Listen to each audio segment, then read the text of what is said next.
Om Jnana Timirandhasya Jnananjana Shalakaya Chakshurunmilitam Yena Tasmai Shri Gurave Namaha. Srimad Bhagavatam, Canto 3, Chapter 26, Text 6. Translation and commentary by His Divine Grace, A.C. Bhakti-Vedanta Swami Srila Prabhupada. Translation: because of his forgetfulness, the transcendental living entity accepts the influence of material energy as his field of activities, and thus actuated, he wrongly applies the activities to himself. Purport: the forgetful living entity can be compared to a man who is under the influence of disease and has become mad, or to a man haunted by ghosts who acts without control and yet thinks himself to be in control. Under the influence of material nature, the conditioned soul becomes absorbed in material consciousness.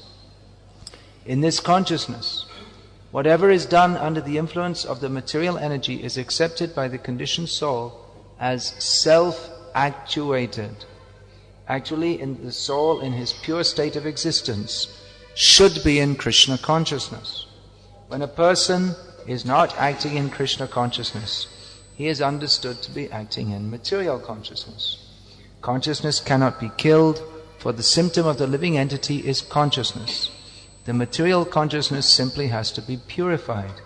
One becomes liberated by accepting Krishna, or the Supreme Lord, as Master, and by changing the mode of consciousness from material consciousness to Krishna consciousness. The statements of the verse that we are reading today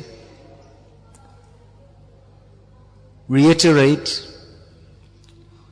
principles that anyone who's been associated with this movement for even 1 or 2 years should have heard many times. More or less it's being stated that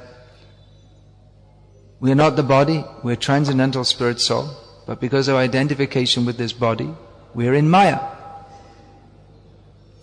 And we take this situation to be my actual existence. So we should have all heard this many times before, and we hope that we'll go on hearing it many times again in future. Because we need to understand this. We need to hear again and again to understand. The subject matter of this chapter is fundamental principles of material nature.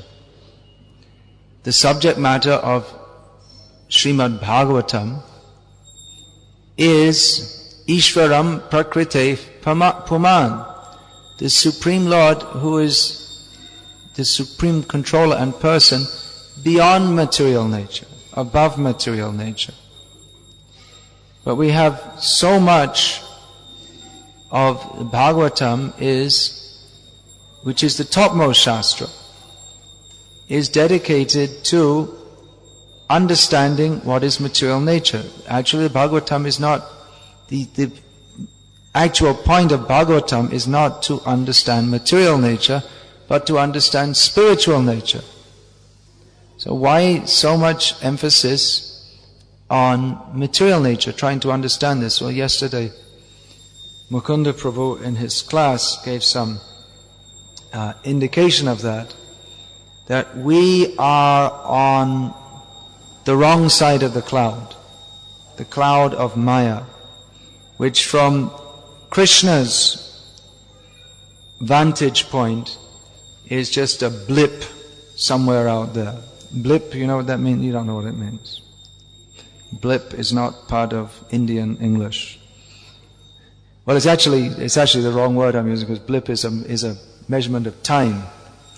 But it's a little point, a little something, a little grain of sand on the ground, not the grain of sand of Vrindavan.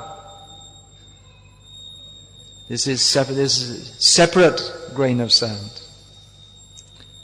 And behind that, in other words, something very small and insignificant from Krishna's vision, And behind that cloud are the conditioned souls who are thinking, I am the controller, and have no knowledge of Krishna, and think that this material world is all in all, I am the enjoyer of it, due to forgetfulness of the actual position that we're meant to be in of serving Krishna. So this is the situation we are in, and it's very difficult for us to understand spiritual nature. Many times Prabhupada, when he was asked about the nature of the spiritual world, he would say, you'll see when you go there. Because that is achintya, that is not within the power of the thinking process to understand. It doesn't act according to the principles of material. The spiritual world does not act according to the principles of the material nature, and our experience is only of the material nature. We cannot imagine what is the nature of this, what is the spiritual nature, which is Trividhasima, Ulangita Trividhasima Utata Shai. This Krishna is described as beyond the three principles of by which anything can be understood within this material world. There are three limiting principles. They're measurable. That is space, time, and thought. So Krishna is beyond space, He's beyond time, and He's beyond thought also. So how can we understand Krishna? The attempt to measure everything, that is the empiric process for understanding, that we try to categorize everything and write a book, write a thesis, become a master of science. But that is Maya. Mapiyate anaya iti Maya. The attempt to measure is in itself Maya, because Krishna is immeasurable. He's bigger than the biggest and smaller than the smallest. So we can't find Him in a telescope. He's too big. And we can't find Him in our microscope. He's too small. And then He might be just baby size in front of you, or man size, and then Virat Rupa size. He's not subject to the laws of physics. So to try to measure Him by those laws is Maya. So Krishna is immeasurable, inconceivable. And actually even the material nature is inconceivable. We use the term achintya to describe the spiritual nature, but even the material nature is achintya. We can't understand. Who can understand? You can describe it to some extent in terms of science, how the tree comes from the seed. But it's actually what we see around us every day. Miracles of material nature, what to speak of spiritual nature, how the mighty tree can come from a tiny seed. How the ants, if you drop a grain of sugar, within minutes they'll be there. There are so many things. How the birds, Arctic terns, one species of bird, they fly every year from the North Pole or the Arctic Circle to the Antarctic Circle. They don't have a modern radar or maps or any such thing. Or the salmon, one species of fish, they what's the word? They lay their eggs. They spawn in a stream, in a freshwater stream, and then the eggs hatch, and the fish swim out to sea, and they go out in the mighty sea, and then they come back again to the same spot inland in the river to again lay the next generation. How is that possible? So many things. So many things in material nature. It's inconceivable. So even material nature is inconceivable, but it is being described to some extent within the Bhagavatam because we have some conception of what material nature is like. So, Krishna, who is Ishvarang Prakrite Param, he is beyond this material nature.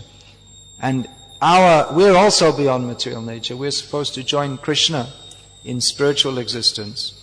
Krishna is being described to a large extent within the Bhagavatam in relationship to his material nature, so that from our present position we can begin to understand that and relate to that.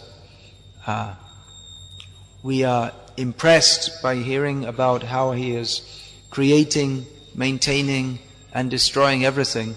Although actually Krishna's lifting of Govardhan hill is far more glorious and relishable to the devotees than Krishna's creating millions of universes. But persons who are not able to appreciate, or they're covered by the maya of not loving Krishna, they will not appreciate this very much. Krishna's lifting Govardhan hill.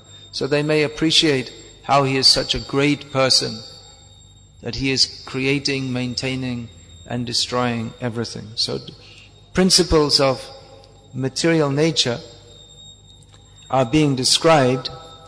Of course, the scientists may not agree with what's being, the modern mundane scientists, they may not agree with this, and they may say, well, it doesn't sound very realistic that the material there's Garbhodakshai Vishnu is lying down on a big ocean, bigger than Pacific, Arctic, Antarctic, Indian and Atlantic oceans all put together, much bigger. He's lying down on that, on a big snake. And out of his navel comes a flower. And on the top of that flower is born a four-headed gentleman who eventually creates this material world, or creates within this material universe. And you say, well, that doesn't sound very scientific. Well, even Brahma, he had trouble understanding it all. Even he himself, before he got his engineering degree, how to create the world, he was trying to find out how to do it.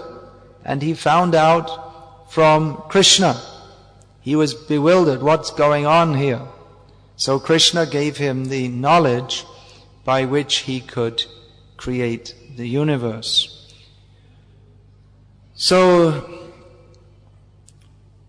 the scientists, they think, well, it doesn't sound very scientific or realistic. But then again, if we see their theories, then they, for all their attempt to understand everything rationally, there always comes a point in science where everything becomes irrational, even to the understanding of the scientists, and they have to bring in some theory which at the present level of their understanding doesn't make any sense, and they bring that in, and then they by consensus accept it as rational.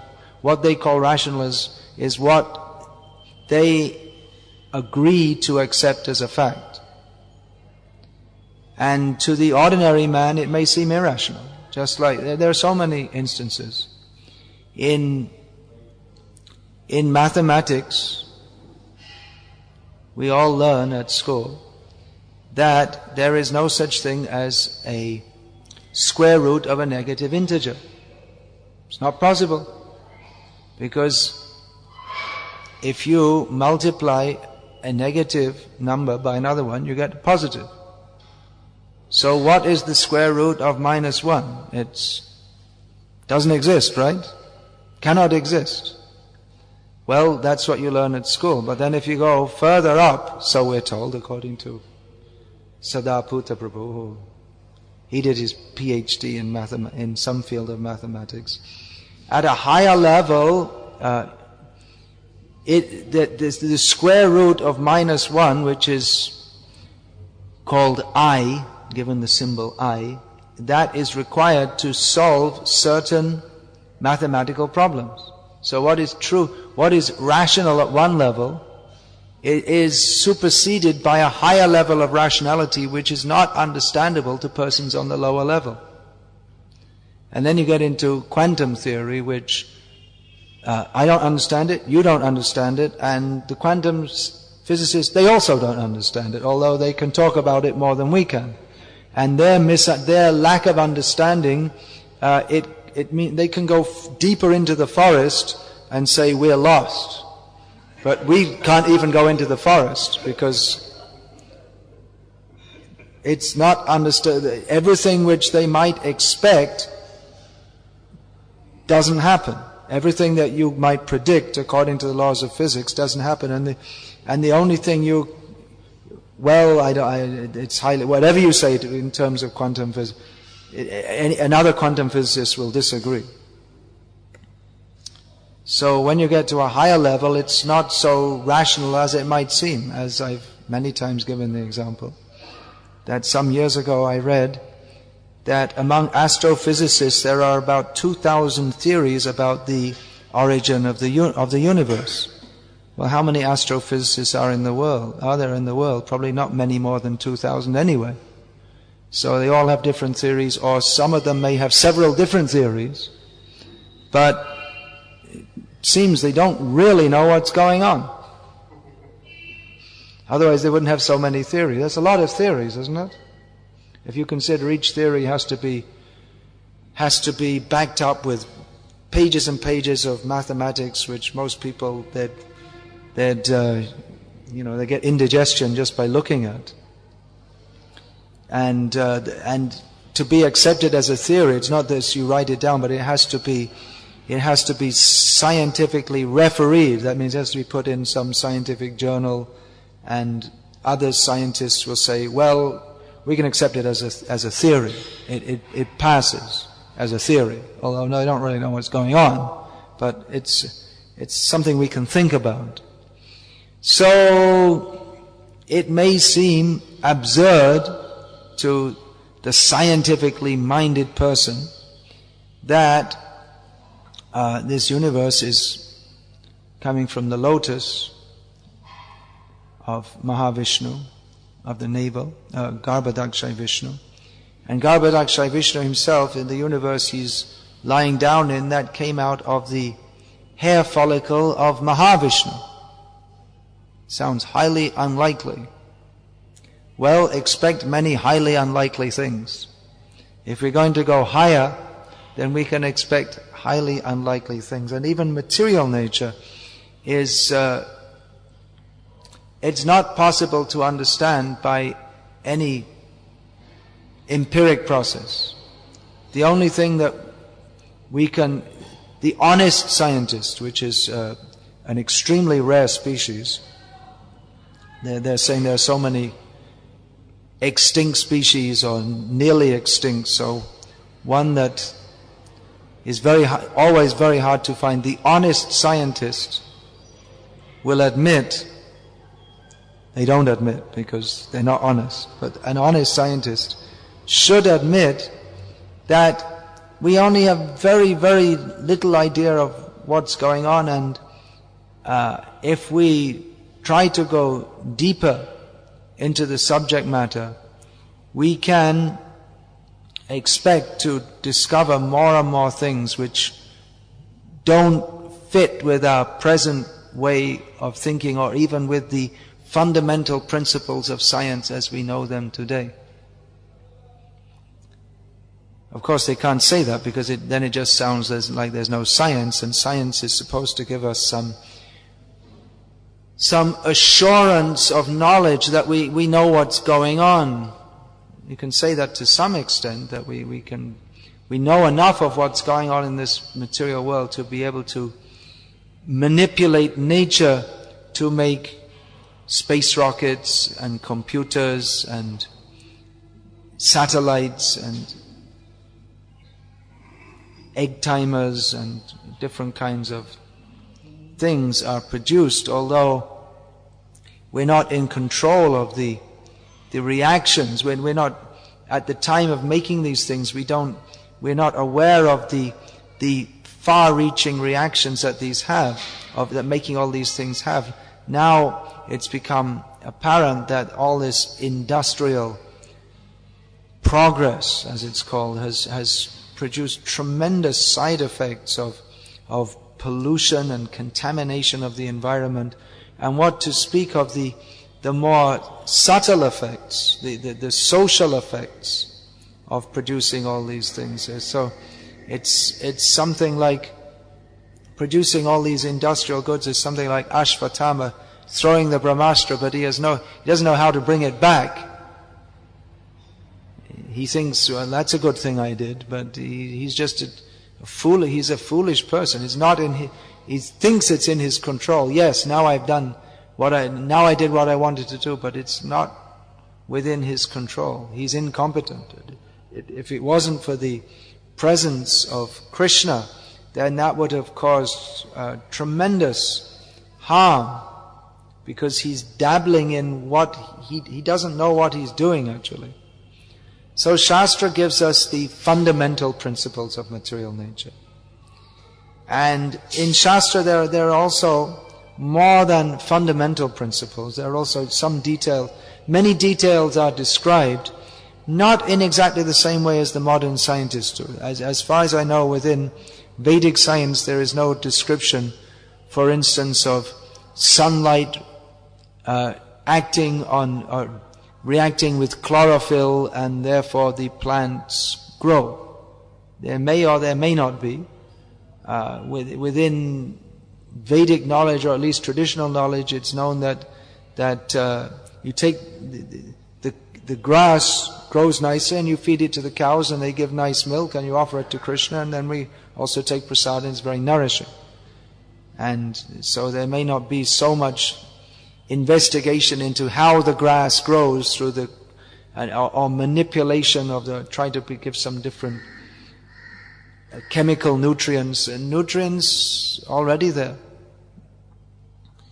So, but there is analysis of material nature as much as it is required for human society to live simply and peacefully, as simply and as peacefully as is possible in this condemned situation, so that we can develop understanding of that beyond material nature, and understand that we do not belong to this material nature, but we can live within this material nature as simply and as practically as possible, so that we can develop knowledge of what is beyond material nature. So here are given fundamental principles of material nature. This is not a science textbook. Actually it is. It's the best science textbook. But it's not going into tremendous detail. You see the children going to school carrying huge, like this, isn't it? Like a big pile of books. And each book, you see what the kids, they're learning. It's so much detailed knowledge in various subjects, and with all technical. I was just looking at someone's biology book on so many technical terms for the different kinds of bones in the body, and the bones of vertebrates, and well, only vertebrates. All the different kinds, and really very, very detailed knowledge. Bhagavatam is giving the fundamental principle. What is that? That's already given in Gita, that there are two kinds of nature. Bhumirapo nalobhaya kangmano buddhirevacha ahankara ityangme bhinna prakriti ashtadha aparayamita stranyang prakriti vidhi me param jiva bhutang mahabaho yedam dharyate jagat. And then prakrite kriyamanani gunai karmani sarvashaha ahankara ityangme kartaham iti manyate. These three verses, we could say they are the subject matter of today's verse. So there is the material energy, 8 elements, 5 gross, of which 1 akash, that's gross, but it's subtle gross. The elements mentioned are going from gross to less gross. And then the subtle elements, man, buddhi, ahankar. These are the material energy, and then transcendental to that is the jiva, who, because of identification with this material energy, is running on the universe. Kartaham, I am the doer. He is bewildered by the three modes of material nature and thinks that I am the doer. Everything is there in Gita, expanded in Bhagavatam, that we are not the doer. Aham hi sarva yajnanam bhukta cha prabhureva cha. Krishna is the enjoyer and master of all endeavors. Here he says of all yagyas. But in Vedic society, all endeavors everything is meant for yajna. So all everything is, Krishna is the master of that. And simply to recognize that I am not the doer. Everything is Krishna. All energy is coming from Krishna. He may give us some scope to be a small doer, as Upadrashta, Anumanta. He is seeing what we do, and he gives some allowance. All right, you do this, you do that. But he is Upadrashta, Anumanta, Bhokta, Bharta, Maheshwara. We are thinking we are controlling, but he is the controller. What we're doing, we're meant to do for his pleasure only. So this simple point, which the transcendental living entity, if he forgets this, just this point, then everything he does is simply inauspicious for himself. He thinks, I'm doing what is good for me, I'm doing what is best for me, for my family, for my country, but he doesn't know that it's not at all in his self-interest to do so. Srila Bhakti Siddhanta Saraswati Thakur used to use this term, apaswarta parayana, very much attached to that which is contrary to his own real self-interest. Nate vidu swarta giting hi Vishnum durashayate bahiratamanena. Prahlad Maharaj also in his analysis of the material condition, that not knowing that the real self-interest is simply to admit our position as servants of Vishnu. We have so many hopes of enjoying ourselves in this material world, but it's all hope against hope. Tipisha tantram urudam nibadha. We're tied up very strongly by the ropes of material desires. And therefore we suffer in this material world, simply not understanding this. So these points are made again and again and again. We'll find in Bhagavatam. Even we get up to the 10th canto of Bhagavatam, which in the 10th canto of Bhagavatam is description of Krishna Lila. That is for persons who have 10th canto of Bhagavatam is meant for relishing by those who are nivrittatarshai upagiyamanat bhavosho dat chodra manobhiramat ka uttama shloka gunanavanat puman virajeta. What is it? Puran bhavabdim. Now I'm getting mixed up. Puran virajeta vinapashugnat puman bhavabdim nataret. So that's the verse I was going to say to you yesterday about Karnada. What is that? Nrideham adyam. I was saying you should learn because your name's in that verse. Nrideham adyam sulavam sudurlavam.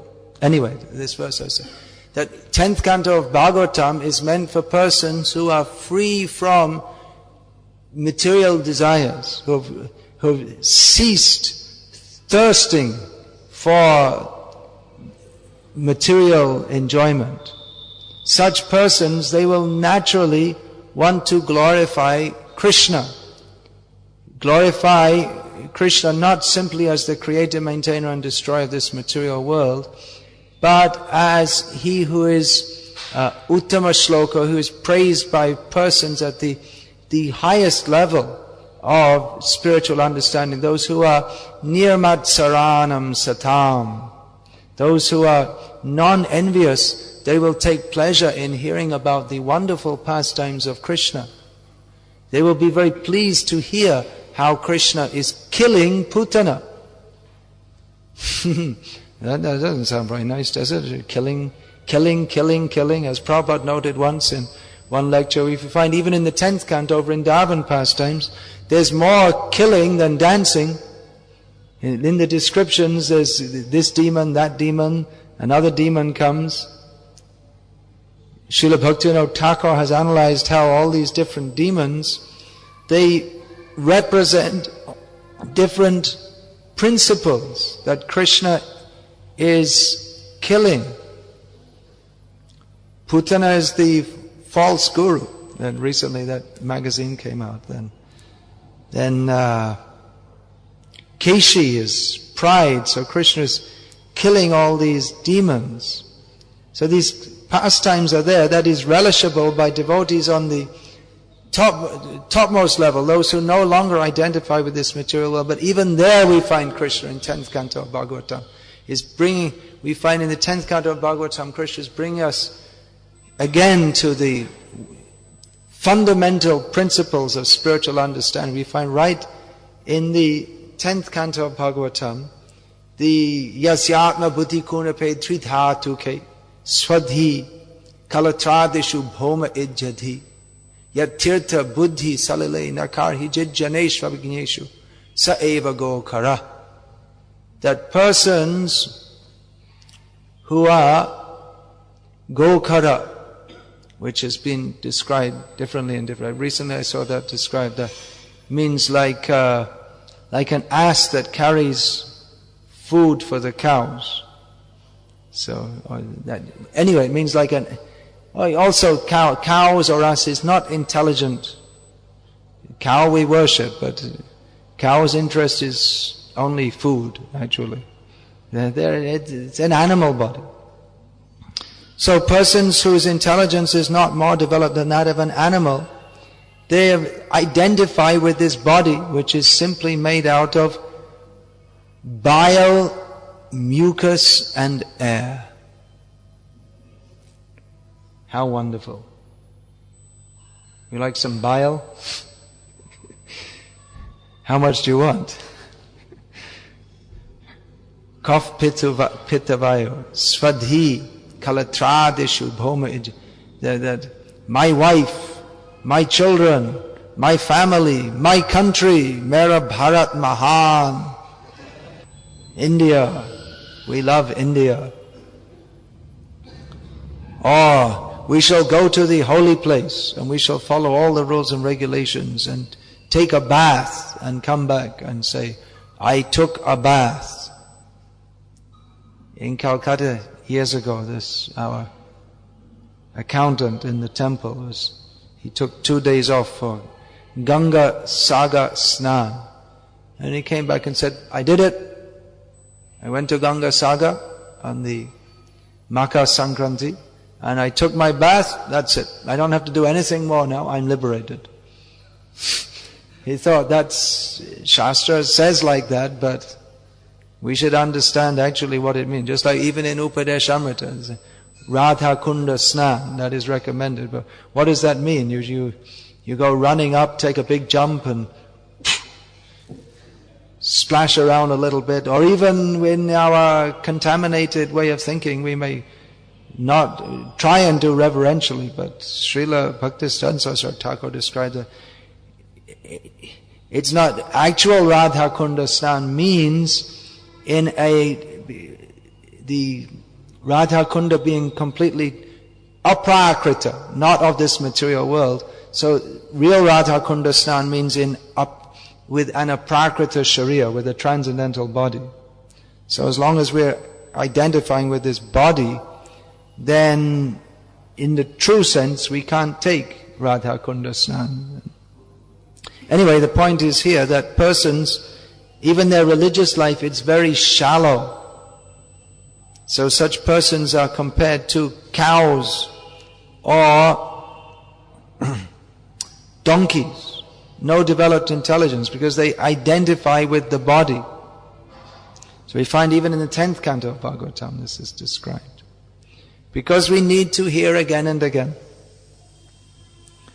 As Mukunda Prabhu yesterday, as we were driving in the car, he made the comment that everywhere you see the advertisements, billboards, buy this, buy that, buy this cell phone, another cell phone, and go on holiday to Singapore or Malaysia, go by this airline, that airline, buy this soap, another soap. And if you followed everything they did, within half a kilometer you'd be bankrupt. So, but the idea they're putting again and again and again, they don't put the advertisement in one place, but everywhere. And on the billboard, and on the TV, and even they'll sponsor some school program or something like this, just so that it comes up again, and they'll sponsor the cricket team or something like that. So when everyone goes for cricket and they think, oh, this product is, oh, okay. And they have the cricket players holding the Pepsi or whatever it is and saying, oh, he drinks it. Although anyone knows he's being paid to stand in the photo, and if the other company paid him more, he'd do it for them too. But people are so stupid that it works, otherwise they wouldn't do it. The cricket player is holding the Pepsi, okay, I'll buy it too. Goo, goo, goo, goo, goo, goo. The advertising industry works on the unspoken premise that people are stupid. And it's true, otherwise it wouldn't work. Otherwise no one would ever buy Pepsi, ever, unless it was advertised. They have to advertise, because why would you want to spend any money to drink something which, when I last drank it, which was about 35 years ago, it tasted pretty horrible actually. So, the same principle that we have to repeatedly hear. We're not the body, we're not the body, we're not the body, we're eternal spirit soul, servant of Krishna. We have to hear, because everything in this material world is making propaganda. You are the body, you are the body, you are the body, you should enjoy it, you should enjoy it, you should enjoy it. Because that's the whole ethos of the material world. Everyone is here as a false enjoyer. So, how much important it is to hear repeatedly that we are not the body and we are eternal servant of Krishna. And as soon as we stop hearing, we start to want to enjoy again. And that's almost literally. I mean, we stop hearing. We might think that, well, we used to come to the class for 12 years and then we stopped coming. And then as soon as you stopped hearing, and then you got involved in material life again. But practically, literally, as soon as we stop hearing, everyone, including myself, as soon as we get out of this class, we'll start to think, I am this body, I am this body, I am this body. So what to do? Put on some earphones with, you're not this body, you're not this body, you're not this body. Well, we are recommended, Kirtaniya Sada Harihi, chant the holy names of the Lord. It's a good practice to purify this unchaste tongue, which likes to talk of topics. Gramya Katha means topics which reinforce the consciousness that I am this body and I am meant to enjoy it. So, hearing and chanting should go on. Shravana Kirtan, Karo Anukon Ashata Pachala Chari. We're recommended that go on hearing and chanting all the time and give up all nonsense talks. Kahe Premananda Manusha Janama Shafala Karo Nabhari. We should, having got this rare human form of life, we should make it successful by hearing and chanting about Krishna. And don't put it off, that I'll do it later, after 3 weeks. I have a little business to do, I'll do it later. Always there's something to do. There's always something else to do. But the most important thing we have to do is hear and chant about Krishna, which means not only about the pastimes of Krishna, but we need to hear, well, not only about his transcendental pastimes, or his pastimes which are fully concerned with the spiritual energy, but we have to hear about his pastimes of how he creates, maintains and destroys the material world, so that we can understand our position within it. What is our position within the material world? We don't belong here at all. We belong in the 10th canto, not in the 3rd. That's where we're supposed to be. But we're identifying not even with the 3rd canto, we're identifying with India Today or the Deccan Chronicle or something like this. Cine Blitz. So we need to hear, even after hearing the 10th canto, the 11th canto is that we should hear also, to solidify. That's not just put there just for people who got fed up of hearing the pastimes and they want to get back to some gyan or some. The Prakrita Sahajiyas, they interpret like this, that these sections of Bhagavatam describing philosophy, that's for jnanis, that's not for real devotees. But real devotees, they must hear all the Bhagavatam and find Krishna everywhere. Krishna is everywhere. Krishna is in material nature. This is real understanding of material nature. This is real science, to find Krishna everywhere. So even science, we're not against it, but that science, instead of coming to the conclusion, asatyam apratishtam te jagadahuranishwaram, we studied everything and we didn't find God in our microscope or our telescope or any scope, so He doesn't exist.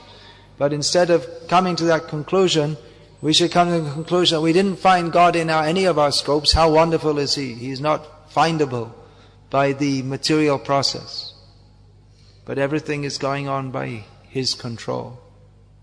So science, that's also meant for understanding Krishna. You know that verse? You should know. That's the motto of the Bhakti-Vedanta Institute. Prabhupada gave that. No, that they use that for the name of their magazine, right? Vijnanam. Jnanam te hamsa vijnanam.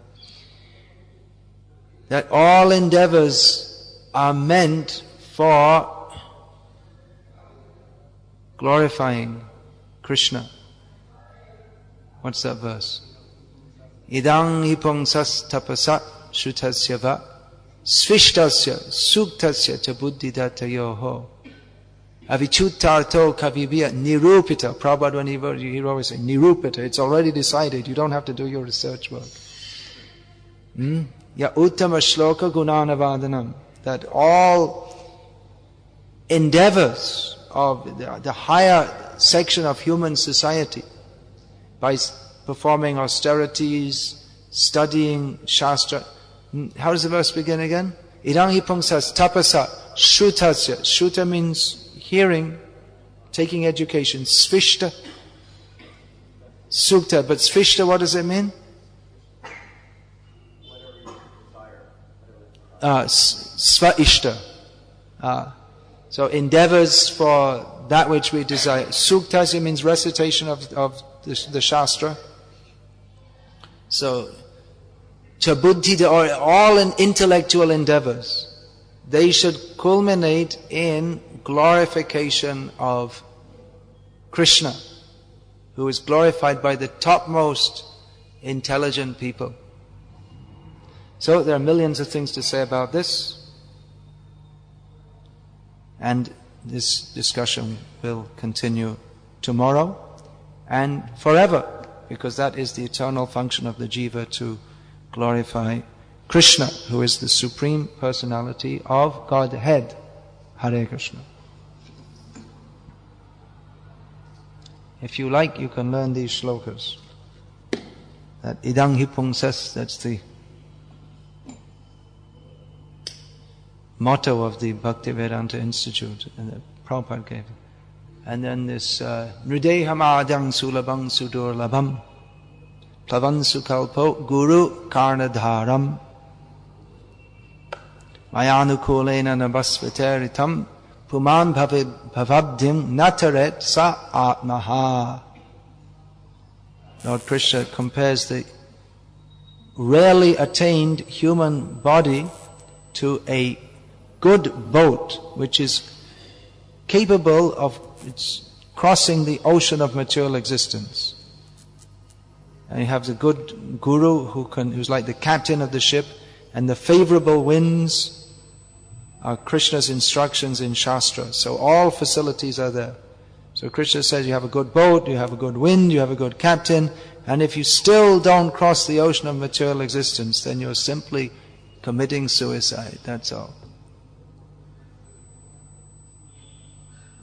We should consider. Any question about this?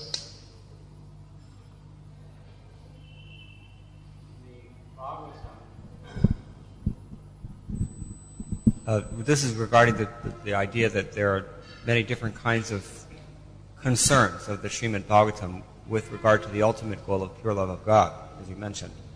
In this case, fundamental principles of material nature. So given that yesterday we heard that there are many different kinds of living entities created by Maya due to the differences in the modes that influence them, the question is, are all these different instructions of the Bhagavatam meant for everyone, or are certain sections more relevant to certain Are certain people? sections of the Bhagavatam more relevant? Well, Shukadeva Goswami himself says that I've given many descriptions of the dynasties, of the kings, and so many topics to induce in the hearers the spirit of renunciation. They're not actually it's not actually the essential topic. The essential topic is Bhava, hearing about the beauty of Krishna. But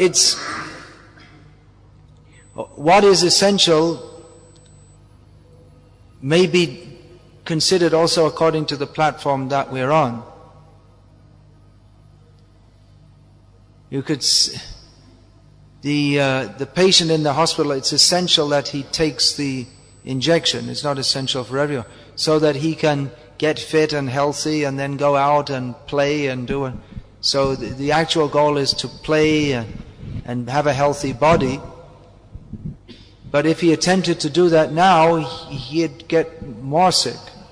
What's essential for him now is to take the injection.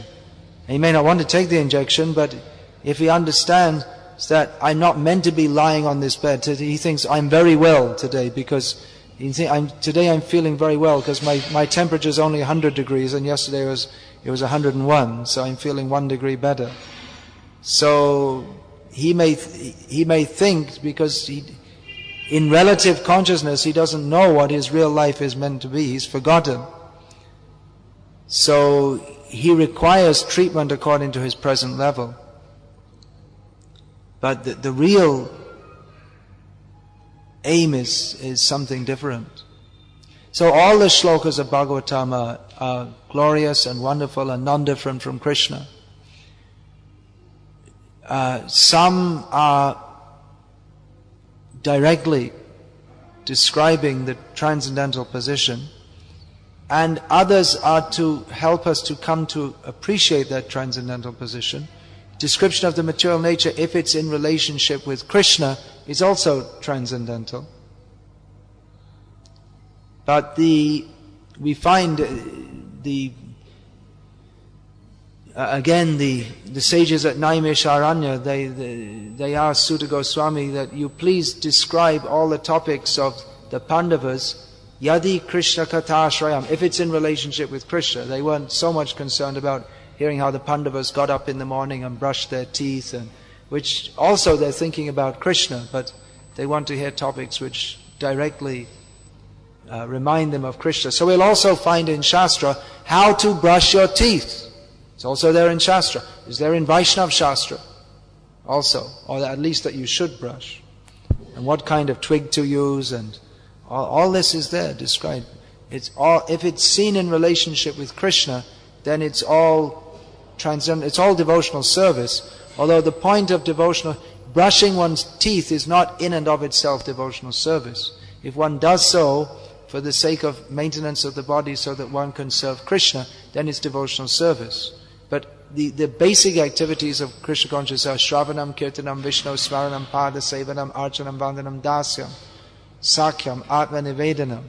And if one brushes one's teeth in the spirit of Dasyam, now I have to serve Krishna, then that is devotional service. Otherwise, you can brush your teeth according to Shastra, but if there's no motive to please Krishna, you may be following Shastra, but you don't get the actual result of doing so. So that wasn't a simple yes or no answer. Everything becomes perfect if it's in relationship with Krishna. But we also have to see what can be made in relationship with Krishna. There's the misunderstanding of Yukta Vairagya that is very prominent in our society at the present time is that, well, anything can be used in Krishna's service, so we'll take anything and everything of this material world and Krishnaize it. Well, that's possible to some extent, but at the same time, Shastra gives us directions on what Krishna actually wants us to do. One thing is to do what we want to do and chant Hare Krishna and think that this is bhakti, which is not Shuddha bhakti. That is, at best, karma yoga or karma mishra bhakti. But bhakti means to do what Krishna wants us to do as described in Shastra. So, it's very prominent saying, well, we can use psychology, modern psychology in Krishna's service. We can readjust our minds, and then using our more balanced mind, we can serve Krishna better. But the whole process of modern psychology is based on atheistic principles. So, atheism is not very much usable in Krishna's service, or atheistic principles. This exactly is said in the purport here today. When a person is not acting in Krishna consciousness, he is understood to be acting in material consciousness. That sounds like a very simple, straightforward, axiomatic statement. We should repeat that over and over again. And what is Krishna consciousness? It means to act in the consciousness, doing what Krishna wants me to do. And we learn that from Shastra. Not this idea that, well, this is the Sahajiyas and Mayavadis' idea that, well, and mundane religionists' idea. The whole of mundane religion goes on this idea that if I am happy, then God should be happy with me. And I'm a pious person because I invoke God's blessings to make me happy. It's not actually religion. It's not dharma. But this is going on in the name of religion all over the world. And when that's brought into Vaishnavism, that's called Prakrita Sahajiya or Mayavad. Two sides of the same coin. So we have to learn what Krishna wants us to do. We can learn that from Shastra and act accordingly. And this idea that, well, I feel in my heart that Krishna wants me to do this. This is nothing but cheating, self-deception. It may be correct if it's coming from Bhaktivinoda Thakur, who wrote that the pratyaksha of self-realized soul is the highest praman. So the sections that appear to be dealing with karma and jnana then have to be monitored or arbitrated by a bona fide guru. Otherwise, one doesn't really have any rudder in the sea of instruction. Exactly. Therefore, we have Bhagavad-gita as it is, and all other editions of Bhagavad-gita, which are written by intelligent, in many cases, pious persons with deep knowledge of Shastra. They miss the point altogether. And they think that Krishna is giving us different, you want karma? Okay. You want jnana? Okay. Whatever you like. But they read the same statement as the devotee reads and they don't get the point.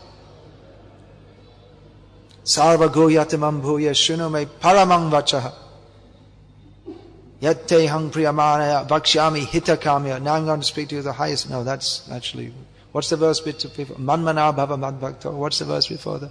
He says the same thing. That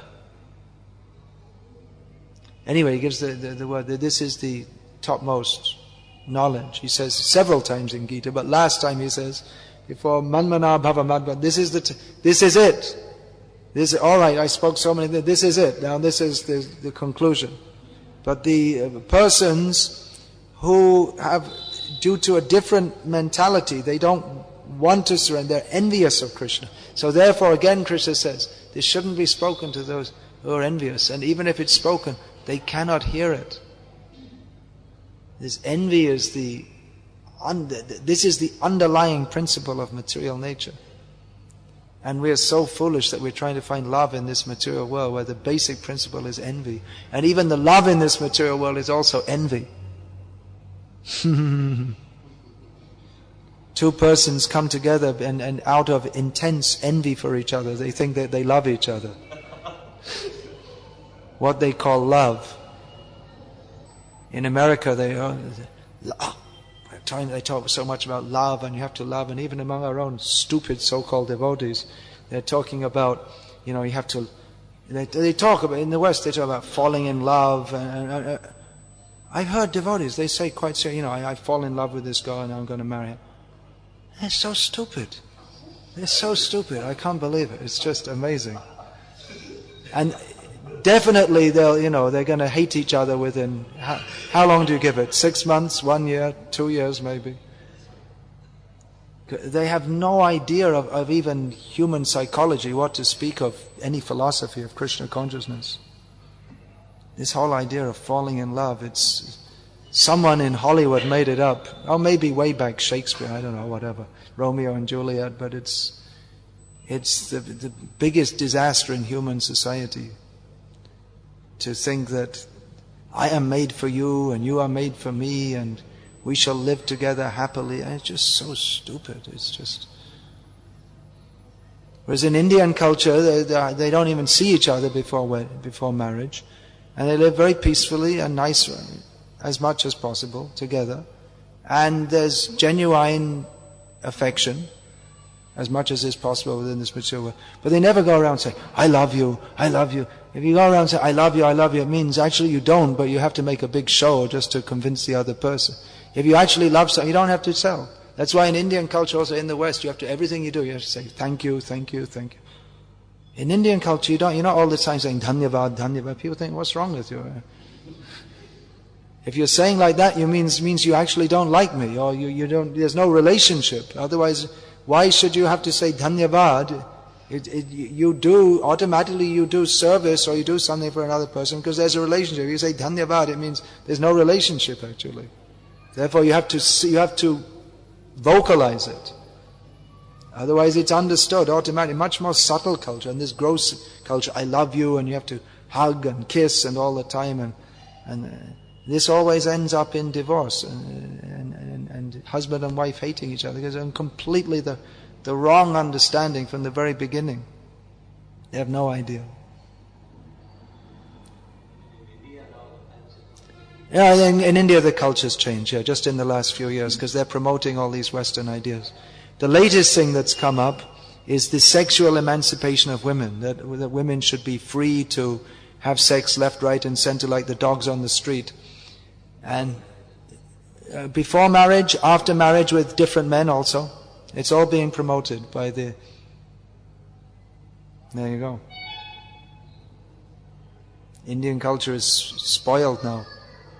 And they're going to suffer tremendously, as they are in the West already. But they're so eager to become... they could at least wait till the next life to become a cat or a dog. Why have a little sanity in this life?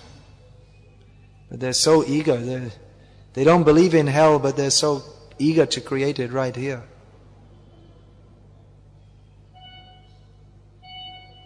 Bharata bhumite hoilo manusha janmaja janma shata kari karo para upaka.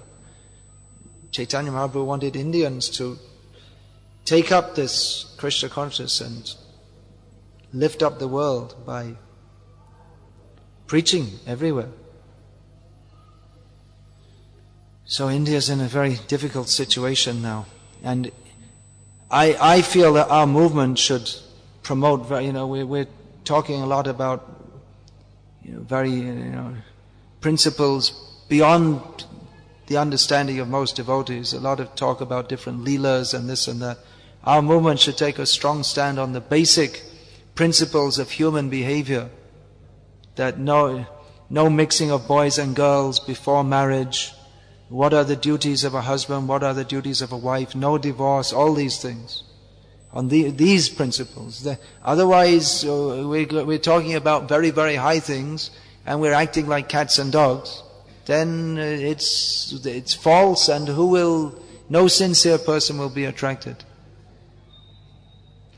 So we should have our basic principles together first. And people will be attracted to that. Who's going to be attracted to high talk and then just not even basic moral life? So we should promote all these things among our devotees, because in the West they already, more or less, our society already sold itself out to the Western, Western ethic, or what's the word? The Western mode, or the Western compromise, that divorce is okay, it's normal, and don't bother about it, it's okay, just go on, get another husband, get another wife. It's cat and dog life. Unfortunate but true. We're talking Srimad Bhagavatam, very high things. Here we have Ras Leela picture. But the West is a mess, and now India is very eagerly following. And I'm finding also, I'm preaching these things in India to our devotees. They also don't like to hear it, more and more. They're also, I don't know, then they must be watching the TV or whatever. They go to school, and then there's the influence of the outside society. They say, the outside society, why are you depriving your wife? She should also be allowed to have her own career and her own independence.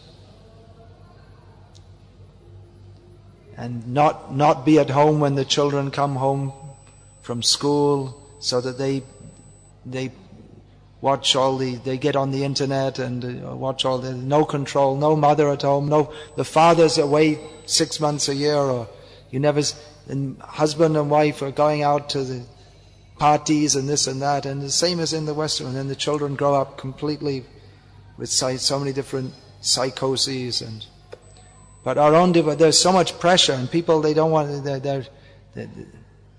they're very afraid of what other people will say. They're very much influenced by this. So they don't want to follow the things which Prabhupada has stressed again and again in his books. They don't want to follow this. And they say, well, Prabhupada, he was writing for some other era. It doesn't apply now. We have to be practical. And actually it is easier to be practical and just go along with the whole society. It is easier just to, allow divorce and this and that and everything.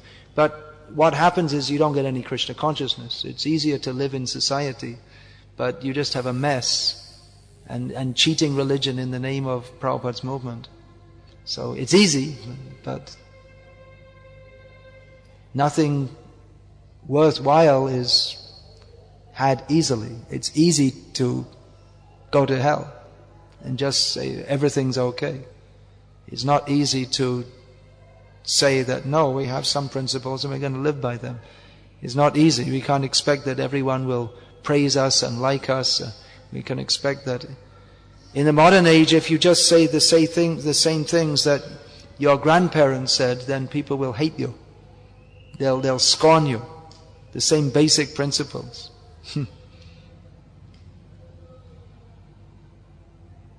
Now, one young woman was telling me that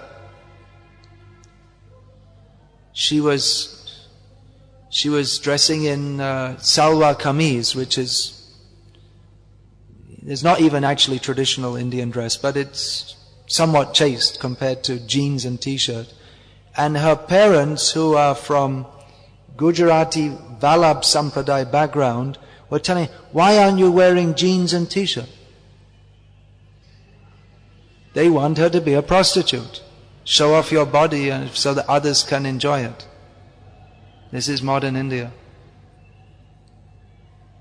Garv se kaho, kya कहना है गर्व से, शर्म से कहो सब कुछ. गर्व की कुछ बात नहीं है. Very shameful position. Anyway, Hare Krishna. Hare Nama, Hare Nama, Hare Nama eva kevalam. Kalo nasteva, nasteva, nasteva gatiranyata. Yeah, those who want to compromise, they often, within our society, they often quote this. That we just chant Hare Krishna, nothing else matters. But you see, Chaitanya Mahaprabhu himself he was following the Vedic principles very strictly. He didn't say you chant Hare Krishna and have, 5 divorces a year. He never said that. Alright, Hare Krishna, it's another... I always come back to this topic because